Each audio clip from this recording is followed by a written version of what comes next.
क्या आप सोच सकते हैं कि एक बच्चा और उसकी मां, जिन्होंने महीनों तक सड़क पर फेंकी हुई सब्जियां उठाकर, साफ करके, पकाकर अपना पेट भरा हो, और वही बच्चा एक दिन तंदूरी चिकन के लिए प्रार्थना करे और जब जवाब मिले तो वो भी उसकी प्लेट तक ना पहुंचे?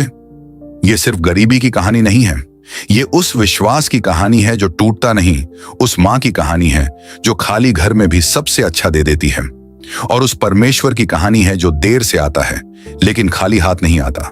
आज जो आप सुनने जा रहे हैं वह आपकी सोच बदल देगा, क्योंकि जो बोया जाता है वह कभी व्यर्थ नहीं जाता। मेरे प्रिय लोगों, आज आप सुनने जा रहे हैं एक सच्ची और हृदय को छू लेने वाली गवाही। यह सिर्फ गरीबी की कहानी नहीं है, बल्कि यह परमेश्वर की व्यवस्था और देने के सिद्धांत की जीवित मिसाल है। एक समय था जब एक परिवार 10 बाय 10 के एक छोटे से कमरे में रहता था। वही उनका पूरा घर था। एक छोटा वॉशरूम, एक टॉयलेट और 2 कुर्सियां जो सिर्फ इसलिए रखी जाती थीं कि अगर कभी कोई प्रभु का दास घर आए तो उसे बैठाया जा सके। बाकी पूरा कमरा मैट से ढका रहता था।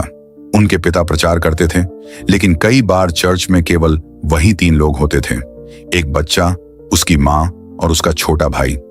ऑफरिंग भी वही लोग डालते थे और वही ऑफरिंग बाद में उनके पिता उठा लेते थे।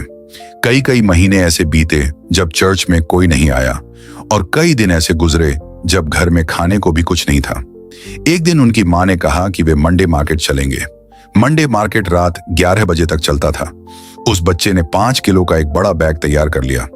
रात 9 बजे उसने पूछा, मम्मी चलें? जवाब मिला, रुक जा। 9:30, 10, 10:30, 11, बार बार पूछने पर भी वही जवाब मिलता रहा। जब 11 बज गए तो उसे लगा कि अब जाने का कोई फायदा नहीं, दुकानें बंद हो चुकी होंगी। लेकिन 11:30 बजे मां ने कहा, चल अब चलते हैं। नीचे पहुंचने पर सच में सारी दुकानें बंद थीं। उसने कहा, मम्मी पहले आना चाहिए था। लेकिन मां बोली, थोड़ा आगे चल। आगे जाकर उन्होंने देखा कि दुकानदार सड़ी गली सब्जियां जमीन पर फेंक रहे थे, जिन्हें अगले दिन MCD वाले ट्रक में भरकर फेंक देते थे। मां ने एक आलू उठाया, खराब हिस्सा अलग किया और अच्छा हिस्सा पन्नी में डाल दिया। फिर टमाटर, भिंडी, फूल गोभी, बैंगन, एक एक करके फेंकी हुई सब्जियों में से अच्छा हिस्सा चुनती गई। देखते देखते 2 बड़े बैग भर गए। रात लगभग 12:30 बज रहे थे। रास्ते में कुछ औरतों ने पूछा, ये सड़ी सब्जियां किसके लिए? लेकिन उस परिवार का सिद्धांत था, घर की हालत किसी को नहीं बतानी। मां ने कहा, घर में 3 कुत्ते हैं।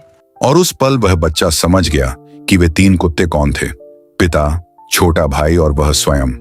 घर पहुंचकर पिता लुंगी फोल्ड करके बैठ जाते और हर सब्जी का खराब हिस्सा काटकर अच्छा हिस्सा निकालते।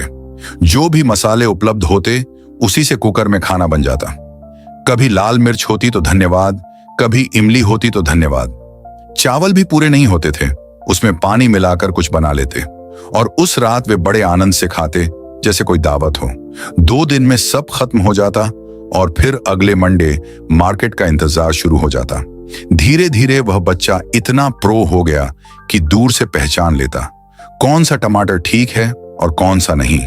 इसी बीच वह बच्चा चर्च में उपवास और प्रार्थना करता हुआ परमेश्वर से बोला, बहुत हो गया, एक दिन चिकन भी दे दीजिए। लगभग 4 महीने बाद एक दिन उसके पिता मुस्कुराते हुए घर आए और बोले, चलो तंदूरी चिकन खाने जा रहे हैं। उसका उत्साह चरम पर था, क्योंकि यह उसकी प्रार्थना का उत्तर था। दुकान से 1/2 किलोग्राम चिकन लिया गया, उसे 4 हिस्सों में काटा गया। वह सोच रहा था कि कौन सा पीस बड़ा है। उसने चतुराई से टांग मांगी, जबकि उसकी नजर बड़े चेस्ट पीस पर थी, क्योंकि उसे पता था कि उसका छोटा भाई वही मांगेगा जो वह मांगेगा। चिकन पैक होकर घर की ओर बढ़े ही थे कि सीढ़ियों पर सफेद शर्ट और काली पैंट में एक पादरी साहब खड़े मिले, जो कई महीनों बाद घर आए थे। उसी पल उसे समझ आ गया कि आज उसकी परीक्षा होने वाली है। घर पहुंचते ही मां ने पादरी से पूछा, कुछ खाया? और जब पादरी ने नहीं कहा तो तुरंत तंदूरी चिकन उनके सामने परोस दिया गया।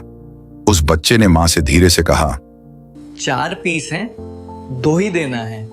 लेकिन मां ने बाइबल का उदाहरण देते हुए 4 टुकड़े प्लेट में रख दिए। पादरी साहब ने 4 पीस खा लिए और दोनों भाई चुपचाप देखते रहे। उसके दिल में सवाल उठ रहा था, प्रभु मैंने तो मांगा था, फिर भी मेरे हिस्से क्यों नहीं आया? उनके जीवन में कई दिन ऐसे भी आए जब खाने को कुछ नहीं था। फीस भरने के पैसे न होने के कारण उस बच्चे को कई बार स्कूल से निकाला गया। कई बार वह स्कूल से निकलकर पार्क में बैठ जाता था क्योंकि घर लौटने की हिम्मत नहीं होती थी। लेकिन 16 साल की उम्र में वह बाइबल कॉलेज गया और 20 की उम्र में उसे पूरा किया। फिर छोटी छोटी सेवाओं से शुरुआत हुई और धीरे धीरे परमेश्वर ने रुख बदल दिया। जहां कभी खाना नहीं था वहां लोगों ने प्लेट भरकर खिलाया। किसी ने शर्ट दी, किसी ने जूते और ओवरकोट।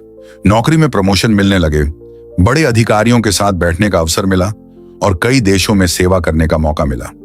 एक दिन एक बड़े होटल के कमरे में खड़े होकर उसने परमेश्वर से पूछा, मुझे इतनी भलाई क्यों? और उसे भीतर से उत्तर मिला, यह तेरी वजह से नहीं है। जब तू छोटा था और तेरी माँ प्रभु के दासों को सबसे अच्छा खिलाती थी, वह बोवाई थी, अब कटनी का समय है। आज वह गवाही देता है कि परमेश्वर उसकी हर जरूरत पूरी करता है। जिस देश में वह कभी बिना जूतों के आया था, आज वहीं खड़े होकर परमेश्वर का वचन बांट रहा है। इसलिए वह कहता है, परमेश्वर किसी की बुवाई को नजरअंदाज नहीं करता। अब मैं आपसे एक सवाल पूछना चाहता हूं, क्या आप जानते हैं कि यह गवाही किस पास्टर की है? नीचे कमेंट में जरूर लिखिए आपका उत्तर क्या है। मैं देखना चाहता हूं कि आप में से कितने लोग सही पहचान पाते हैं। अगर इस गवाही ने आपके दिल को छुआ है और आपको विश्वास मिला है कि परमेश्वर आपकी परिस्थिति भी बदल सकता है, तो इस संदेश को यहीं रुकने मत दीजिए। बाइबल सिग्नल्स चैनल को अभी लाइक और सब्सक्राइब कीजिए ताकि ऐसी ही शक्तिशाली गवाहियां और विश्वास से भरे संदेश आप तक लगातार पहुंचते रहें। इस वीडियो को अपने परिवार और दोस्तों के साथ जरूर शेयर करें। सबको जय मसीह की।